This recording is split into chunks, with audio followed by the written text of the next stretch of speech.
Здравейте, приятели! Аз съм Айхан Фая. Вярвате ли в паранормални явления? Аз да.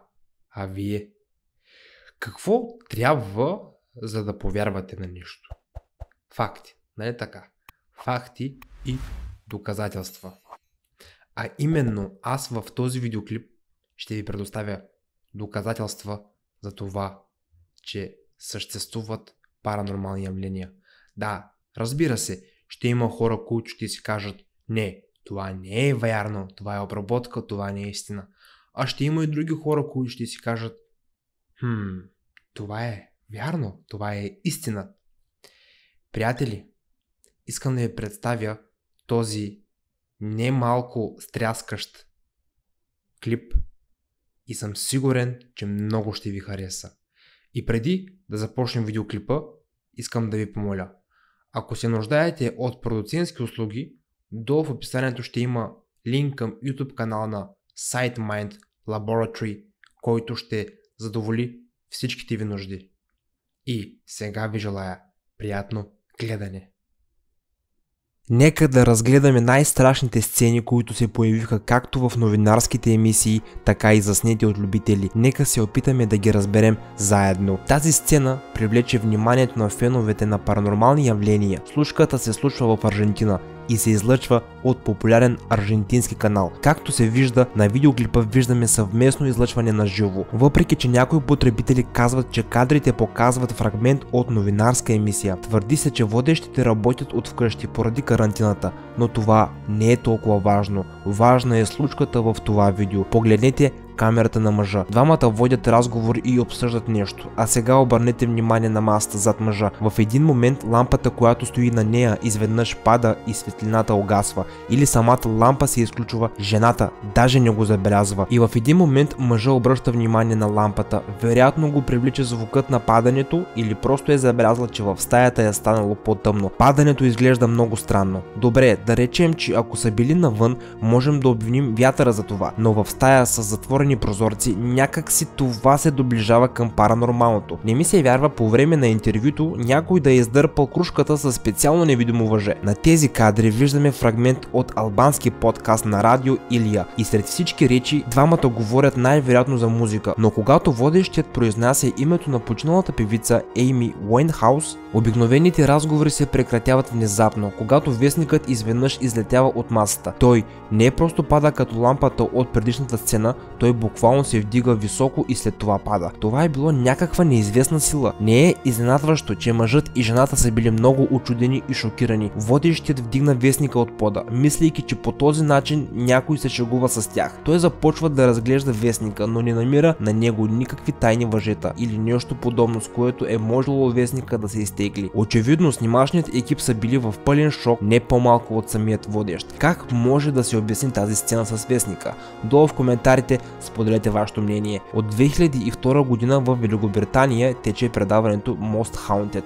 Целта на предаването е да покаже на зрителите местата, където се наблюдават паранормални явления. Преди няколко години снимачният екип е отишъл в града Ротор. Снимките са се провели в Уотфорд Вудхаус. Това е огромна къща с 300 стаи и с обща площ от 11 500 квадратни метра. Тази къща е известна не само с колосалните си размери, но и с факта, че могат да се видят призраци в него, и екипът е имал късмет и са заловили кадър с призрак, от който ще настръхнете. Операторът е снимал само и единствено в една точка, а именно основните стълбища, които водят към вторият етаж. Отначало нищо не се е случвало, докато един от операторите не казва: видяхте ли го? Един от водещите се втурва към стълбищата, понеже се снима в нощния режим, качеството е на много ниско ниво. Но погледнете отблизо, в даден момент става ясно, че на стълбите се появява фигура на човек. Нещо като призрак. Не може да е член от снимачният екип, защото целият екип е стоял зад камерите. Не може да е живущ, защото къщата е била пуста от години насам.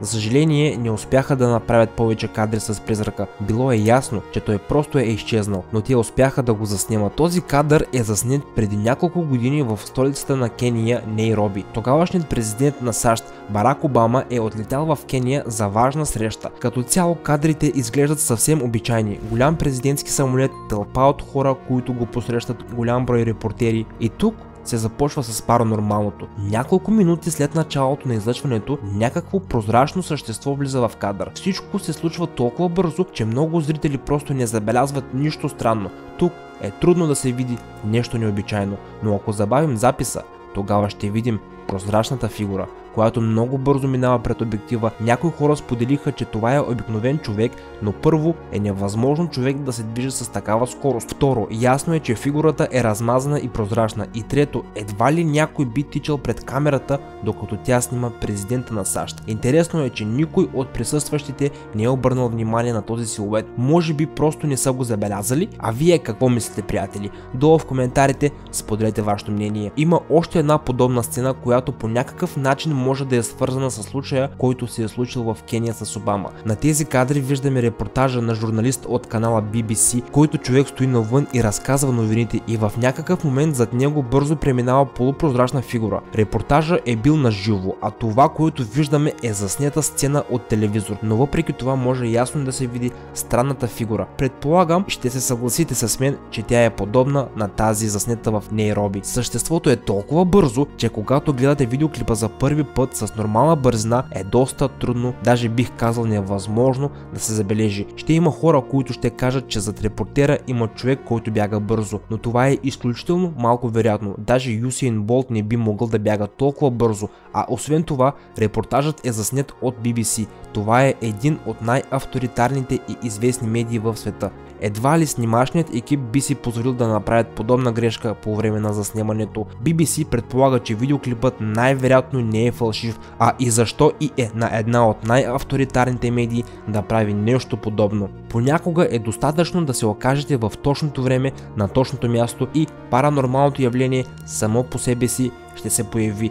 На тези кадри виждаме стар репортаж на живо. Действието се случва в Турция. В началото всичко е абсолютно нормално, десетки жители минават покрай нея, но един от минувачите спира близо до оградата и се вглежда озадачено към небето, неясно защо, но след това става ясна причината за това. Той е видял 3 летящи чинии. Изведнъж са се появили 3 летящи чинии на едно и също място и операторът е успял да ги заснеме. Репортажа веднага губи смисъл. Репортерът, оператора и местните жители веднага се насочват погледите към летящите чинии. Масово хората са шокирани и не вярват на очите си от видяното. Видеото приключва, но до самият край на видеото чиниите продължават да са на небето. Но някои хора, напротив, отиват на лов за духове. Тези мъже посещават изоставена къща, за която са разбрали, че има чести паранормални активности, и се опитват да получат сериозни доказателства за съществуването на паранормални явления.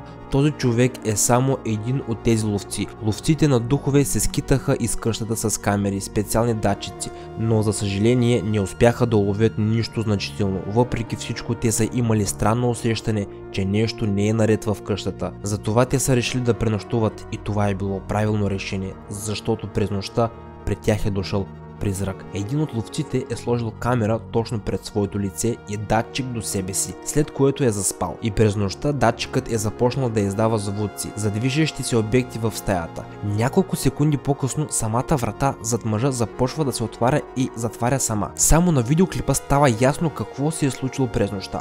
Той може да го докаже само и единствено с този видеоклип. Не мисля, че това е фалшифициран клип, защото това би било почти невъзможно. Накрая двамата успяват да получат това, за което са отишли в къщата. През 2009 година почина Майкъл Джексън, един от най-известните и най-разпознаваеми музиканти на всички времена.